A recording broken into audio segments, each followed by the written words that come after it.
Hi, this is Dr. Chambers again. So in this video, I'm going to walk you through how to use CommonLit in case you decide you want to use some online work before you get your packet.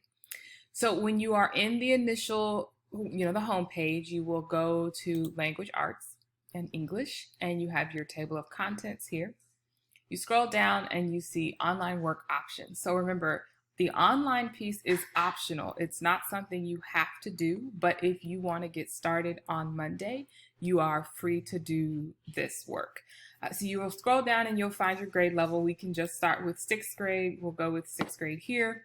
You need to follow the instructions in order so that you get all the things that you need. If you don't have a CommonLit account, you'll need to create one. So you're going to click commonlit.org and it's going to take you to the interclass code page. So you're going to enter the class code that's bolded here. You'll copy that, you'll paste it in there, and you'll click submit. Once you click submit, it's going to ask you to fill in your name and information. You'll press submit and all of that. And then you need to write down your username and password. And that's how you create your account. So once you create your account, you'll be able to log in. I'm going to you put my username and my password in. And I'm already in a class. So actually I'm going to go ahead and go into my assignments, right? So here are my assignments. I have 3 things that I can do. Again, these are optional, but if you want to, you can go ahead and do one for each day. These are the assigned readings here. So we'll start with the worst birthday. You're going to read this little bit about what this story is about, who the author is. Got it? Cool. All right, so here's your assignment. First, you're going to have to read. You'll see your text here. You can change the font, make it smaller, make it bigger, however you need it. You've got your title, who wrote it, and then these are your guiding questions. So as you read this passage, you're going to be answering these questions that pop up over here. And then you can hover over, click on things, and if you don't know what the word massive means, you click the little the footnote, and then it will let you know what it means.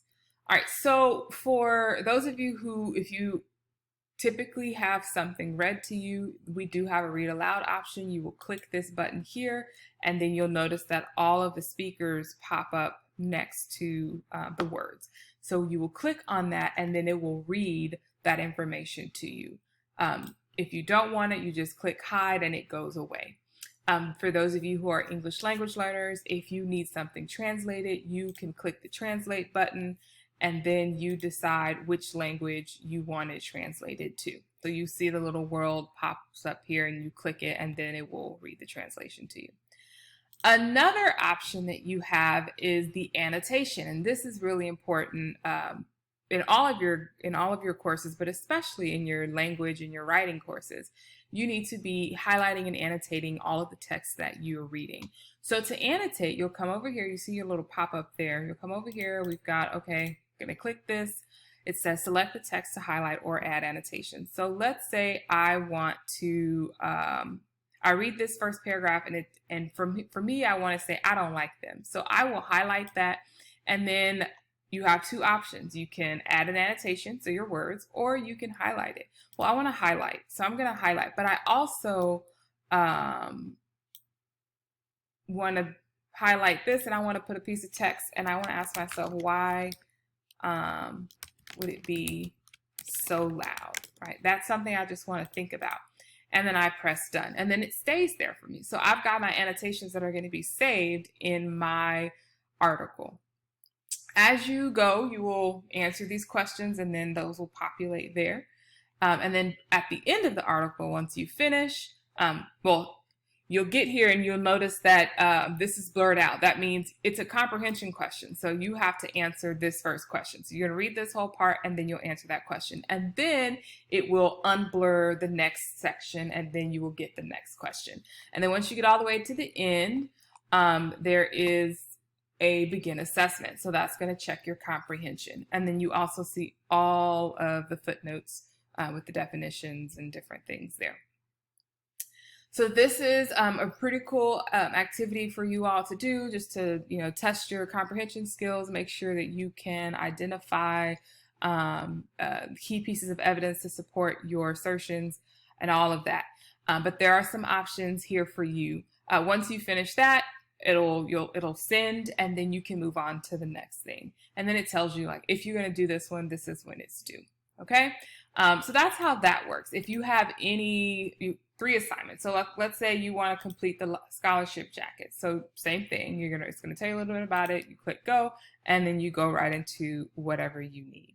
Okay, so that's how CommonLit works. When you, if you want to ever just go into the library, you can just go and choose your Lexile level, how well you read, or choose your grade level, or choose a genre, a theme, whatever you want to do, and then all of the things will populate for that fit into that. So let's say I want to do all of the things that are fiction and that are 9th grade level. Oh, they've got nothing. So let's say fiction or fantasy, I'm sorry, that's at the 7th and 8th grade level. So 4 things show up. So then I can click which one I want, and then it pops up, and I can test myself.